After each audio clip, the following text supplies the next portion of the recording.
It's time for this week's episode of Brandon Sports Talk, featuring in-depth interviews from those who are trending in the world of athletics. And now, here's the host of Brandon Sports Talk, Brandon Pate.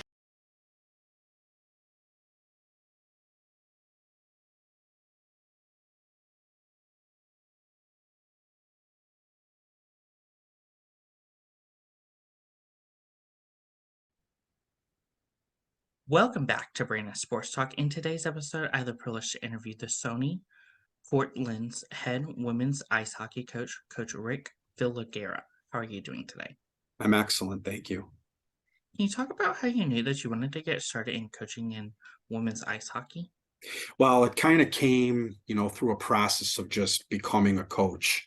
I was coaching in a very successful high school team in Brockport, and in my mailbox came a letter looking for a head women's ice hockey coach at RIT. And at the time, you're talking 1995.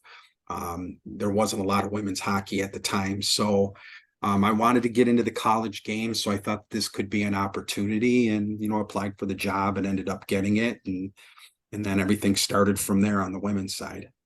What was your time like going to SUNY Brockport as a student, and did you play ice hockey in college? I played juniors for the Buffalo Regals, and then I actually transferred from Buff State because when I originally went to school, I didn't know what I wanted to do. So I was a commuter at Buff State before I transferred over to Brockport. I was going to play college hockey, and at the time, my priorities changed. I wanted to get a job, I wanted to get a car, and I wanted to have a girlfriend. So I decided that, I was done with hockey, playing it up through juniors. And, I transferred over to Brockport to go to school for physical education. And even when I was there, the coach tried to recruit me to play, but I was about a year and a half out of it. And I just didn't want to do it anymore. And it's probably why I'm coaching now, because I do love the game, but at the time it wasn't fun for me anymore. So going to Brockport was mainly, meeting people, getting involved in the community when it came to coaching all different types of sports.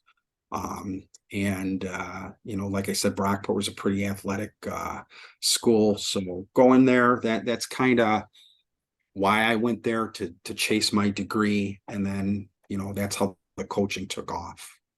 Of course, after college, what was it like getting into high school coaching? It's funny because I started coaching when I was 19 years old, when I was still living in Buffalo and going to Buff State. I coached a house league team out of Hamburg Hawks organization, and we won the whole thing. I was 19 coaching 16, 18-year-olds. So right there and then I thought, oh, this is kind of fun. So I just was doing a lot of, house league, then travel league hockey. And then, with my degree, I was coaching baseball. So when I was going to SUNY Cortland, I was coaching Little League baseball. That parlayed into softball, that parlayed into coaching high school baseball in the Rochester area. And then, working through the Tri-County Youth Organization in Brockport, I ended up becoming the volunteer assistant coach in the high school team. And I was that for 1 year. The coach left after his first year, and then I got hired to be the high school coach. And that's where we had some more success. My first year, we won the Section 5 championship. The second year, we lost in the finals. And that led into me getting a job at RIT. So, like I said, it was really more about, following my passion and love for sport that led to, how I started getting into that coaching part. Of course, what was that like going to RIT and becoming a first-time college head coach? It was kind of scary. I'll be honest with you. I had a really successful high school team, and women's hockey was very young back then. And I was taking this risk of giving up a very good high school hockey team to get into the college ranks. I had a team and some of these people that are on that team are still friends of mine forever. There were pro to cons to everything, but I will tell you that we had an unbelievable year. And, they made an impact on me. I felt like I made an impact on them. They were a program that was kind of fledgling, and they didn't know what they were going to do with it. That year, we went all the way to the conference final, lost to Middlebury, a team that was 132-0. playing. There were only 18 teams in the country, so in theory, that was the national championship game at the time. And I did that in our first year, and we had maybe 5, 6 kids that really truly had a lot of hockey experience, and the rest were new to the game. So it helped me as a coach because I had to, my philosophies of making sure everybody is a part of it had to, I had to do things to make sure kids, were successful on the ice in where I slotted them, systematically, playing more of a trap with certain players and just teaching them the game. So, it was scary, and then it became extremely rewarding in the end. Of course, coming into the college ranks, what was that like becoming a head coach first and not going the traditional route of being a grad assistant to then head coach? Well, back then it was different on the women's side. I mean, I paid my dues. It's funny because it's not the same now. I think people get opportunities a lot sooner than I did. You're talking, I was 19 years old in 1989, and then I became a college coach 6 years later. And, I paid my dues. I coached as an assistant for teams. I was an assistant at the high school level. I became head coach at the high school level. I was an assistant in the youth level, became head coaches of teams. I was a JV baseball coach before I became a varsity baseball coach. So I feel like, I did go through the process.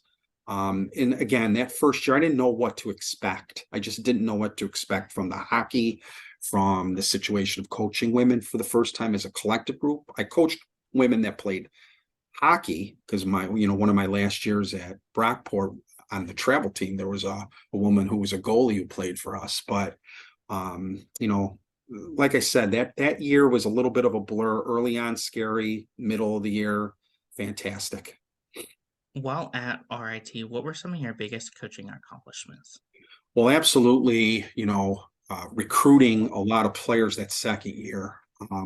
We ended up recruiting more players. And even though I was starting my third year before I got the job at Maine, that program started getting more and more players. And that was important because when I first got there, I think we had maybe 8 forwards and 4 defensemen. So by the end of the time, we were up to the 20 players that most college teams have. I also feel like just getting to that championship game that very first year, I feel like the girls were just so, we were so tight, that, midway through that year, we were a really close group that ended up, having success. And we followed it up that next year with we lost in the conference semifinals to Bowdoin, but again, had a very successful year and knew that program was, heading in the right direction. I know now it's Division I, but for, a few years there, they weren't sure what was going to go on at that program. And now look where it's at. So I'm very proud of that when it comes to what I was able to do as a young coach there. What was that experience like getting to come to Maine Black Bears and getting to start that program from the ground up? Again, I was 29 years old and still was kind of young in the game. Um, Unbelievable experience for me because Sean Walsh was the men's coach. Grant Stanbrook was an assistant. The amount of NHL players that came through there, the Korea boys, Jimmy Howard, Doug Janik, who played for the Rochester Americans. I mean, it was nice to be around that. I learned so much about the game. I learned so much about coaching. I learned a lot about life too, because it was a challenge.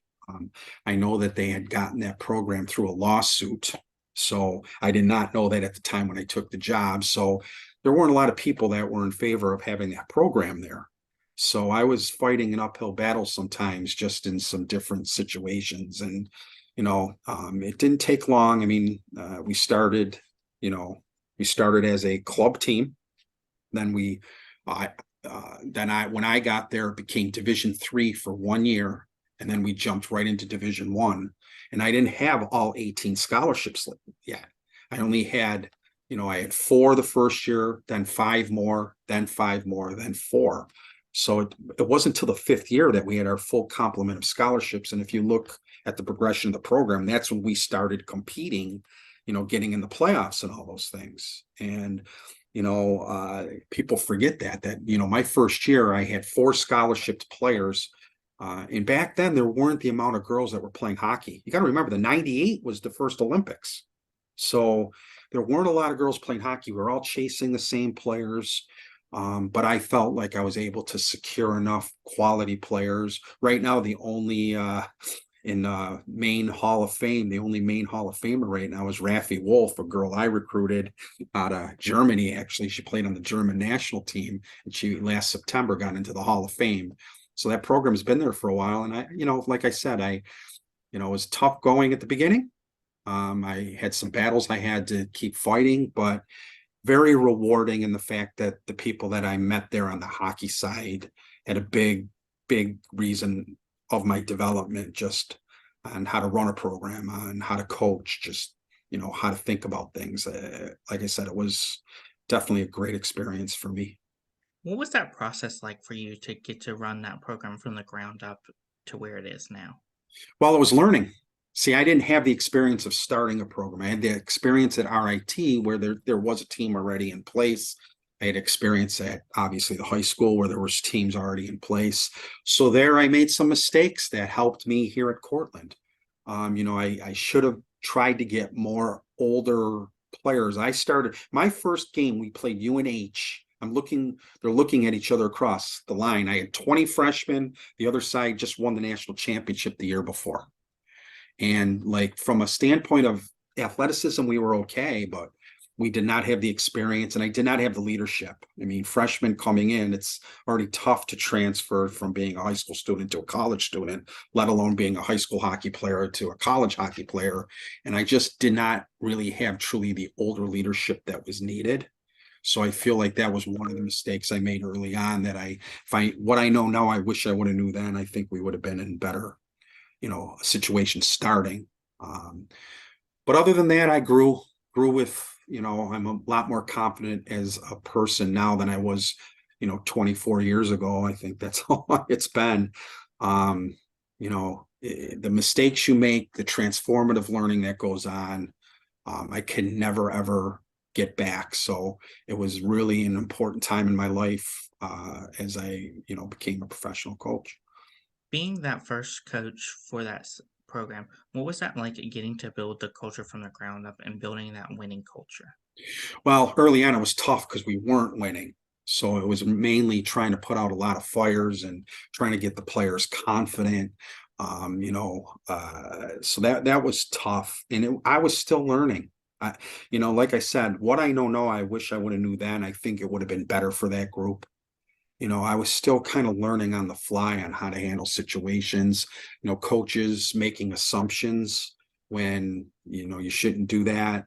Coaches just not being as confident in themselves when they're young. So I would say it was hard, but I asked a lot of questions. So, I started getting to that fifth, sixth, seventh year, and I was getting way more comfortable in my skin in coaching that team. And a lot of it had to do with, on the men's side, I'd have a lot of conversations with those coaches on running a program, how to think, how to deal with discipline. Also me on the recruiting end, it helped me, try to narrow on how I recruit players. What do I look for in players? I think at Maine, at first I was looking at talent, and sometimes talent isn't the only thing that's going to get you to where you need to be. And it's obvious here in Cortland, I was able to make that change and use those experiences from Maine to help me where I'm at right now. Of course, what was that process like getting to create the jerseys that now those players and future players will be wearing? I'm sorry, I missed that. I missed what you said. What was that process like at Maine, creating the ice hockey jerseys that your players were wearing and now future players for Maine are wearing? I think, I don't think about it as much as I did when I first left there. Like I said, I have a lot of those Maine players that I recruited. I see what their lives have become now. And I think that that's more important to me than even the legacy that I left being their first coach or being the first coach of the program. It's funny because I still have quite a few as a coach, my team's won quite a few games there in my 7 years in comparison to people that have been there since I've left.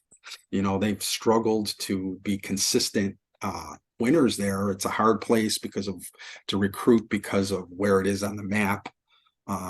There's more people to choose from now, and I hope that they have success. But when I look back, it's not what I look at. I just remember the people. It will always be about them anyway. So I really don't put a lot of thought into what that legacy was. What was that 2003 and 2004 season like, going to the playoffs?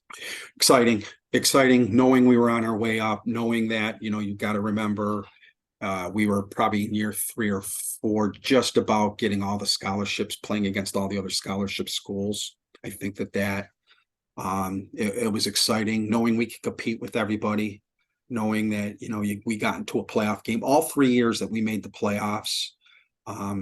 We played tight games against some of the best teams. I was playing against Olympians. I mean, some of the years there, I was playing against Ruggiero and Botterill and Suchuk for Harvard and stuff. When it got to Hockey East, you're playing against Kelly Helserzak. And so for us to be competing, all 3 games, first playoff season, we were 3-3 in the third period and ended up losing 5-3 with an empty netter. The second season, we played UNH. We were 1-0 in the third period, lost 2-0 with an empty netter.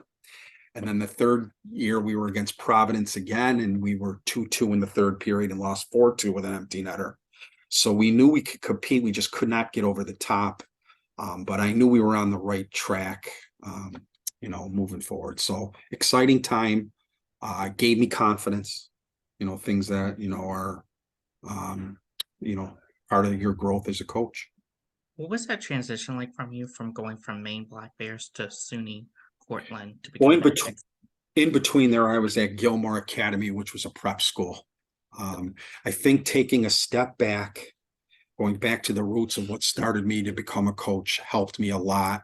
I got involved in the recruiting process from the other side, helping players get to colleges. I had kids go to Penn State from there, Princeton, Plattsburgh, Division III, Division I schools, NASCAC schools like Hamilton.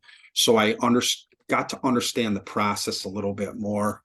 And then I kept honing my coaching skills because I was around other people, on the men's side over there were some good coaches, but also some good players that, some players like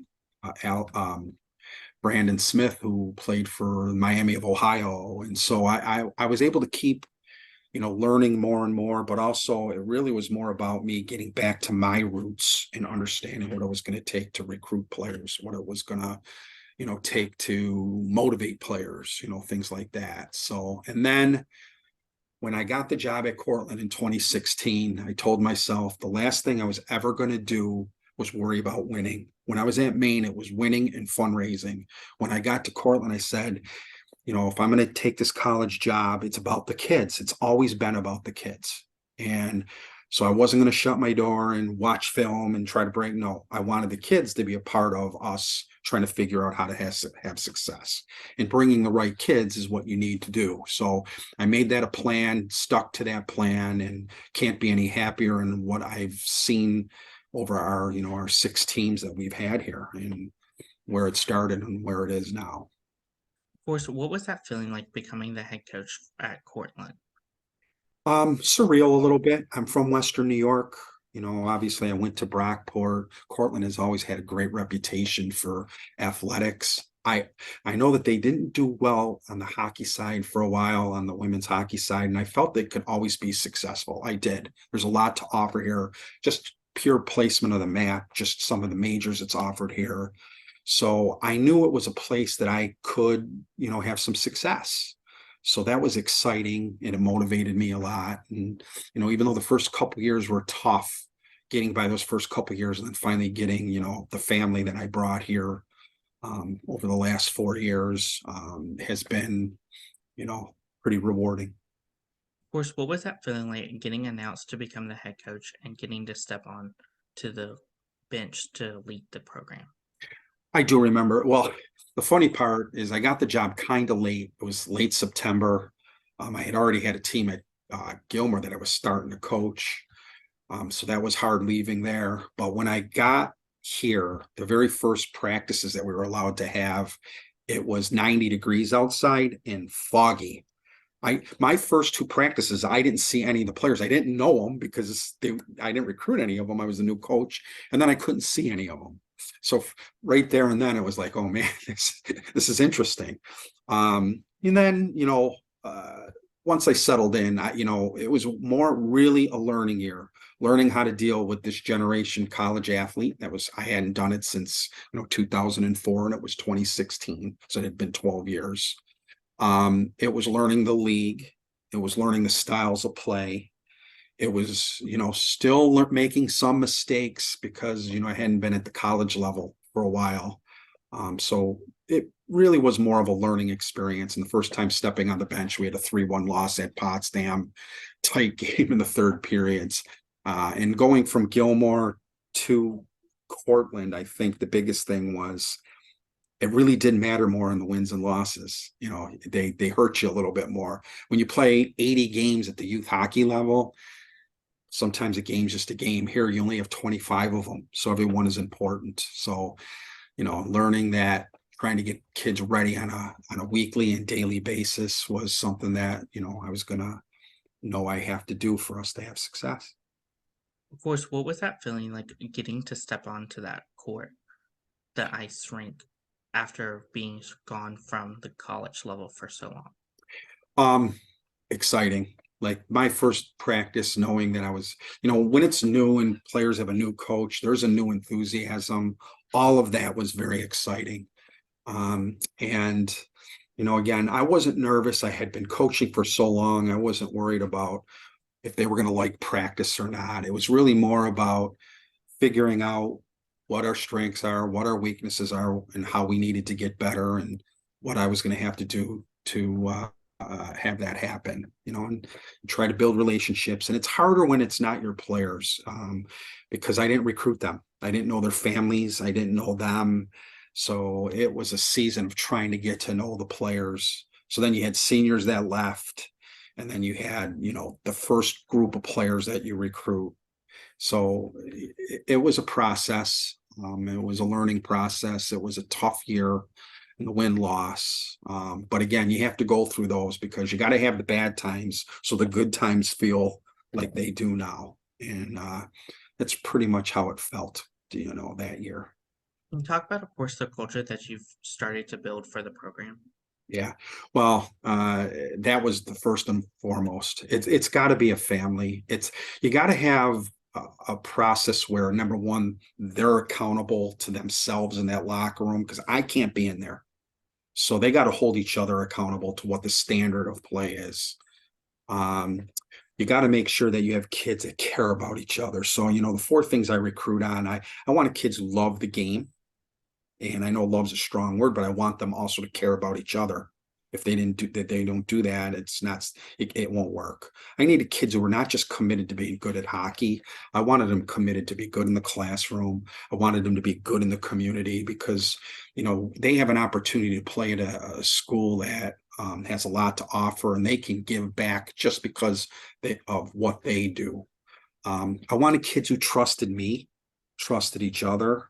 I had to trust them, that when they're not, at the rink, are they making good decisions? I think that that's important in your culture. And I also wanted kids who believe they were good. You know what? I can't give them confidence. The only thing a coach can do is ruin confidence for a kid. And for me, they had to believe they were good. I didn't think we had that early on. And once that spark started and they saw some success, they carry themselves a little bit different, and they should. If they don't believe, who's going to believe? I'm like their dad to that. I'm the one who's, I believe in them, but if they don't believe in themselves, it's hard. So we got that part of the culture going, and I feel like we're in a good spot, that we communicate as well as we can. Like I said, I like where we're at. I like where, last year was an unbelievable year, and we're hoping to keep growing off of it. What does a typical game day look like for you as a head coach versus for your players? All right, for me, it's not fun. It's 2 hours waiting for a game that I'm not playing, and so it's hard for me to control that. So, we have a meeting 2 hours before the game, and then I let the players go. Then I usually come in my office and try to find something to do to get my mind off of worrying about the game. Because we have so many players, I keep building their relationships because every kid's important. You're only allowed to dress 19 skaters and 3 goalies. So there are times I have 5 or 6 kids that are not dressing. So they spend time with me in this office and we talk about life. We don't talk about the hockey game. They need to know that, there's the hockey player and there's the person, and we got to care about them both. Because you're not on my first line power play should not affect the relationship we have as people away from the rink. So I spend a lot of time. That's a good time for me to do it. It gets me away from, thinking about the game. And then a lot of times, sometimes the assistant coaches and I talk about stuff, but most of the time it's just getting my head away from the game because we've already, like Sean Walsh at Maine used to say, the hay is in the barn. We've already prepared all week. It's on them now to be ready to play. So I'm just, making sure that I stay calm. My demeanor in a game does affect the players. I can control what I can control. And so I spend those 2 hours just kind of, getting myself to a headspace where I'm just comfortable when the game starts. Who are some of the teams in your conference that you play each week? Well, our conference involves the 7 SUNY schools. So it's, Plattsburgh, Oswego, Potsdam. We have Buffalo State, we have Morrisville, and we have Canton plus us. So we play each of those teams 3 times. And then we usually get a non-league schedule that seems to be kind of in the Northeast. I mean, there's teams in Rochester, like we're going to play Naz this year. We're going to play Elmira this year. So, we play 7 non-league games to get us up to the 25. And then we'll have a couple of scrimmages with teams. Usually the scrimmages are from close by, obviously, because you don't want to travel too far for those. So like I said, we play the SUNY schools. It's a very good conference. I mean, obviously with Plattsburgh in it, they were in the Final Four again this year. They've won so many national championships. It makes it very competitive. Us and Oswego, you can flip a coin game to game. I mean, our playoff game went into double overtime, and so it's tough to it's a good league because it's a competitive league and the scores are usually pretty tight, and that's what you want if you want to compete at the next level. Of course, what is that home game atmosphere like when teams like Plattsburgh and Buffalo State come to your facility? The home games, especially the playoff game, was fantastic this year. Our winning goal, it got retweeted all over the place, TSN everywhere, because it was exciting. We scored and our men's hockey team was right on the glass. It was very, very exciting. Our process of getting better has shown more people, coming to games than they used to in the past. We have a pretty good base of, families that come, but we also have some students that really enjoy watching the women's game and community members that come on a regular basis.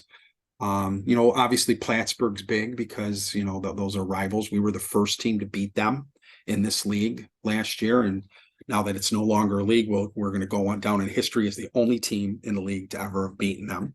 Plus we tied them. So we're the only team to have done that in the league. But outside of that, like I said, the energy is brought by the players. That's my expectation for the players. I always say, you bring the juice.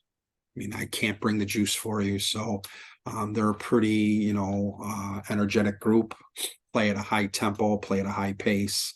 And at times it's exciting for people to be watching. What is that atmosphere like going away to play some of those teams like Connecticut College? It depends. Like we played Connecticut College during the week, which sometimes during the week's hard. It's better playing those games on the weekends. Seems to be more of an atmosphere. College students come out to see the games on the weekend. It also depends on where you're at. I mean, Oswego has a beautiful facility. It depends on when we play them. If you're playing in the afternoon, you may not get as many as you do at night. It all depends on the rink and what's going on. So for us, we just prepare. We try not to worry about what the atmosphere is, because we're in charge. We can control. I always tell the players, nobody can out-spirit you. They might be better than you. They might have a better goalie. The refs might get in the way, but nobody should out-spirit you. You should bring your A game. You only have 25 of them. So, hopefully we bring the juice, and then it becomes an exciting game for whoever we're playing.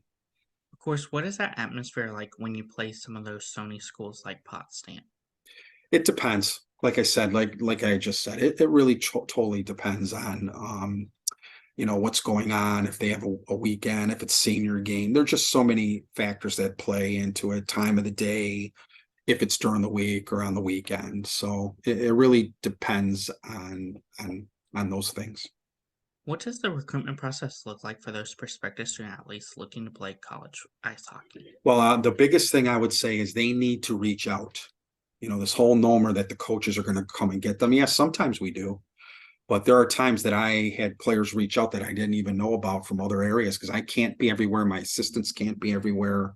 And then we follow up on them. One of the biggest things I would say is they're in charge of their recruiting. Find the school that, number one, has your degree. Then find a place that you're going to play at. Be a realist on it. Make sure a coach, be careful of coaches who guarantee playing time, because it's just not true. You can bring a kid in, and then all of a sudden Juanita Gretzky shows up. And, that's just how it is, because this is college hockey. It's our job. It's not like youth hockey where, it doesn't matter if you win or lose. Here, if you're losing a lot, you may not have a job. It's your livelihood. So the kids that are in the recruiting process need to find all those factors. Do they like the school? Does it have my major? Do I have an opportunity to play? Those are my big advices to them. As a head coach, what are some of the things that you look at in those prospective student athletes when out recruiting them? Body language. You could tell talent. You could see a kid who could skate. It's, years ago when I was at Maine, there was a guy that was working for the Central Scouting for the NHL, and he was just doing a girls thing in Quebec. And I sat down and I'm writing all these notes, and I asked him, "How do you do this?" He told me, "Put my notes away." And he's right. The cream rises to the top. You have your sheet, and you keep seeing number 7 keeps, making this play or that play, and they're always around it. Because sometimes it's not even skating. Sometimes they're just involved, either defensively or offensively. And that was the best advice I ever got. I throw my notes away. I'll only take notes because if I'm going to talk to someone, I want to remember a play that happened and what I liked or maybe didn't like about it, just so they know that I saw them play. So, in body language, how do you treat your teammates? How do you communicate with the officials? What happens on a bad play? That goes a long way. You don't want kids that take their stick and slam it on the boards when something isn't going their way, because, hockey and baseball, whatever sport it is, you're dealing with adversity. So how do you overcome that? So I like to see kids who just let it go and move on, move on to the next play. So body language to me is key. How do they, even when they're off the ice, how do they treat their parents? They don't treat their parents very good. What are they going to do to me? So, those are the things I look for out there. I also want confident kids. A lot of times when I talk to the girls, I want them looking me in the eye and talking to me and not, being afraid to talk, because that comes to confidence, right? You want kids that are confident. Because the hockey part, most coaches who've been around long enough know who's a good player and who's not. It's what kind of player do you want? What kind of person do you want? Can you win with that person? And it's a process that takes time. And once you get good people in your program, what's going to happen is they're going to draw more good people in your program. And, and that's how it starts for me and how it started for me here. And it's like I had started this podcast. It started at Maine when I was making the mistakes I was making. You don't realize it at the time because you're chasing, we got to win, we got to raise money, but you win with people. You win with people. And, I'm a big Buffalo Bills fan. I know that's why the Bills got better, because, Sean McDermott wanted good people in that locker room, and it makes a difference. And so that's why I'm very excited about where we're at. I feel we have a lot of good people here. What does that official visit look like at Cortland for those prospective student athletes? Yeah, it starts out early. They find a time that they were going to come. It's usually an overnight stay. Due to COVID, we haven't done a lot of overnight stays in the dorms anymore. We usually have them stay in a hotel, and they have dinners and meals with the players, see a practice or see a game, depending on that. They meet with, what major they'll meet with the dean of that school. They'll meet with my assistants. They'll meet with our strength people. It's just a process of seeing what the school's like. I like them to come during the school day. They got to see what the campus is like. So we spend a lot of time. I spend a lot of time with them. I spend a lot of time with them and the parents, because they got to get to know me too. Because not every person connects with every person. So I hope that we see things the same way, because then it's easier to coach the player if they know that I have their best interest at heart. As a head coach, what is it like seeing those freshmen get to put on that Cortland red and white jersey for the first time? It's not when they put it on, it's the weeks leading up to it, the first practice, all the firsts, the first practice, the first meeting, the first time they get in a game, their first goal. All of those things are those are fun to see when kids have that going on, and just seeing how their teammates react to them and how they react to their teammates' success. Those are the things that I look at for the freshmen when they're making their debuts. How is it like getting to see those seniors putting on that jersey for the last time and then going out and playing professionally or into the real world? Bittersweet. Like I said, I even see it with my Maine. I have women that I coached at Maine that have families now, and some of them are going through adversity, and seeing how they deal with it. And I'll be honest with you, it's bittersweet. Sometimes it's really hard, because you get close to these people when you're here with them for 4 years. There's a lot of conversations you had. There's a lot of, helping them through tough times, not just the hockey part. So to see them leave, and, for them to believe in you, that's the one thing from a coaching standpoint that's always hard for me. That when I have special kids, my captain from 2 years ago, Olivia, was fantastic, and seeing her leave was hard, because they rode out the tough times. They came when we weren't that good, and we were trying to get our chemistry going and our culture going, and they still bought into what I was trying to do and believed in me. So that makes it hard when they leave, to have people that believed in you, that brought so much joy the last few years, to have them no longer be here. That's tough. So seeing that is tough, but it's also rewarding, because you hope that they had the experience that they wanted to have as a college hockey player. As a head coach, what is it like seeing those players go on to the PHF and getting to play professional ice hockey? Now, I haven't had any here at Cortland yet. There's been some coaches have reached out now that we've gotten a little bit better. I've had a couple here. Some were from the first few teams, and I really didn't know those players as well as I know the ones now. And I know we're going to have others. But I did have one that played with me at Gilmore, that ended up going to Norwich when I was still at Gilmore, and that was fun to see her, play for me for 2 years at Gilmore, and end up playing at that level. And I'm sure when our girls do that, which we will have some, it's going to be exciting to see their names out there when they're playing. Of course, what are some of your future plans for Cortland? Well, our plans never change. Number one, we want to make sure that we make the playoffs. So the first thing is to make the playoffs. The second thing is to get as high in the standings. In our last 3 years, we went from, we were fourth place, third place. Last year, we were second place and got a home playoff game, which is what you want. You want to have a home playoff game. You hope you can eventually win the league. I mean, it's a challenge with Plattsburgh in our league, and Oswego, because Oswego is very good. So for us, it's to make the playoffs, it's to win a playoff game, it's to win a league championship, and then hopefully get to the NCAA. We also want to do well in the pairwise. The last 2 years, we were number 10 in the pairwise. That's out of the 72 teams in the country, and we're like whiskers away from, getting at large bids for the NCAA tournament. This team has never been there. So that is a goal of ours. And, obviously everybody wants to win it. We all want to win the whole thing. For me, it's always been, I want my kids to have a good experience. When they leave here, they were better for playing for us than not playing for us. And, winning is just one part of it, but, the old adage, the effort to win is a big part of it. But for me, it's, did they really enjoy playing here? And do they enjoy each other? And is it going to be good memories moving forward 10, 20 years from now? So that's always kind of how I look at what I want to see from a year-to-year basis from us. What advice would you give those people that are looking to become college ice hockey players, and what advice would you give those freshmen entering their first year? Well, the big thing is you got to put the work in.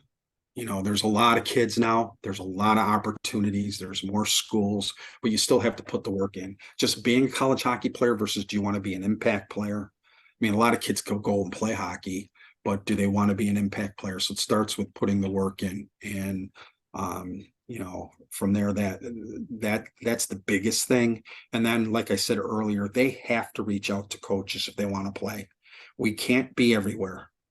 So you reach out early, because nowadays, especially with COVID, I'm already looking at 25s. I mean, when I first got here, you were looking at just the senior year.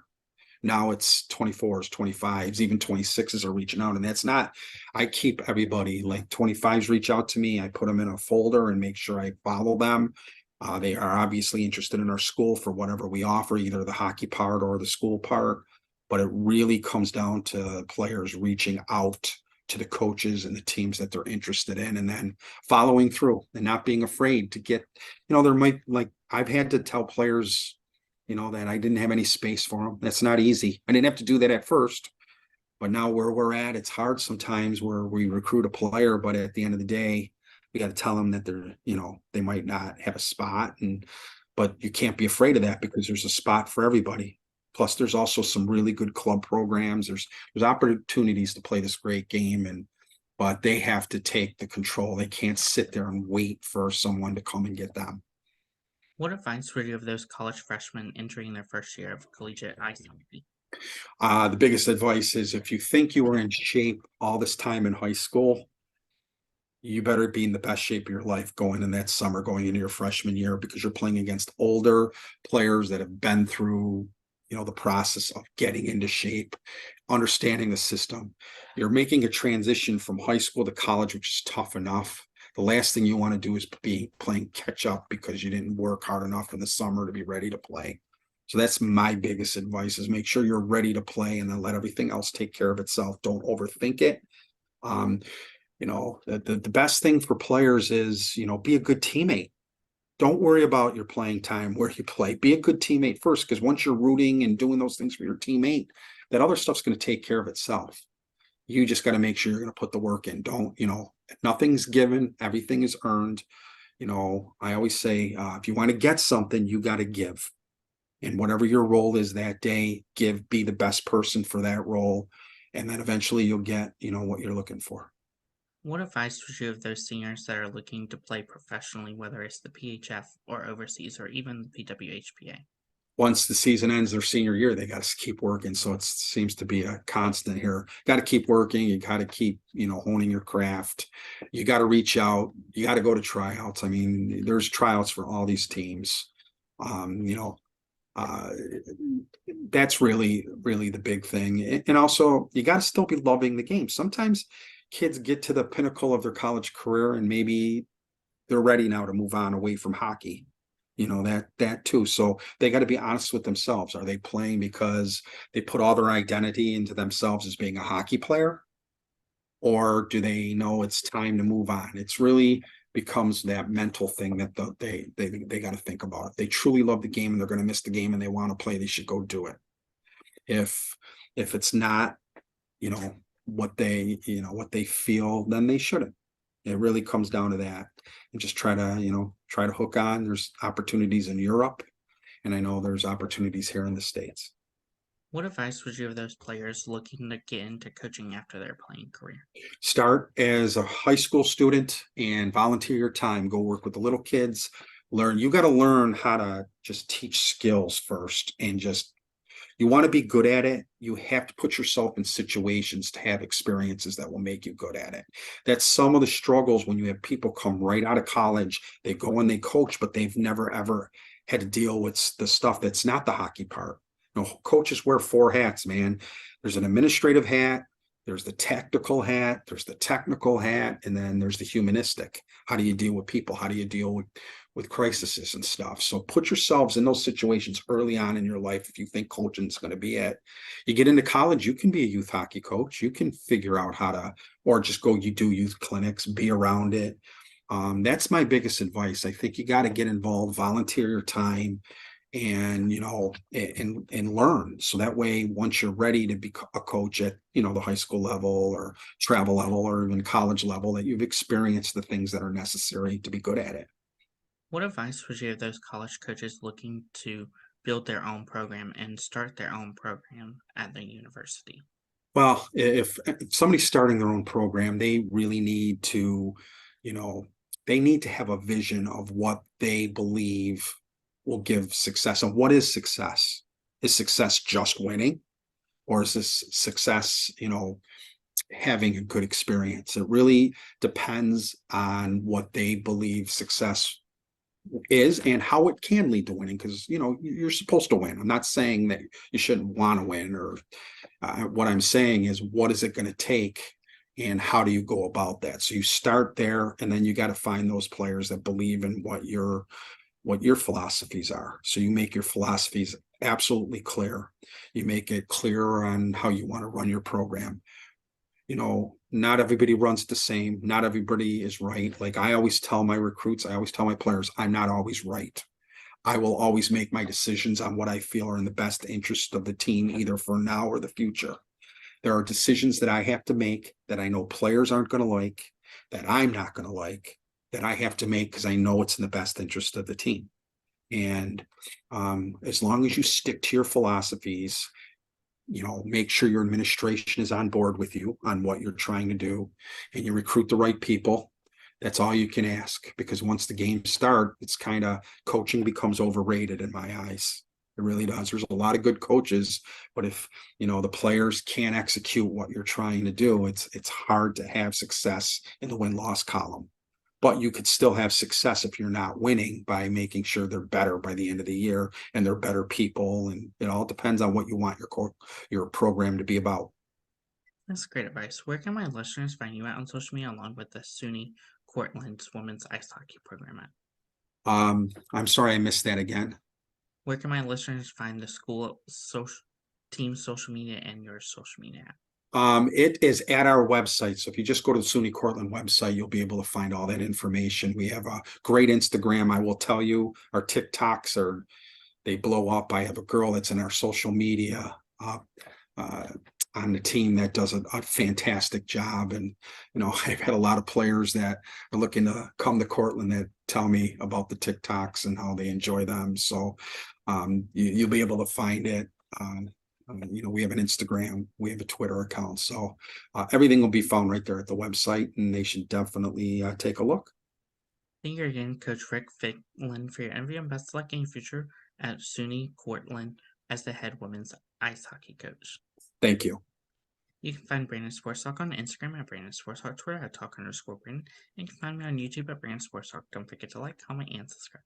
Thank you again, Coach Rick, for your interview, and best of luck in your future. Thank you. You've been watching Brandon Sports Talk. Please feel free to like, share, and subscribe to Brandon Sports Talk on social media and on YouTube.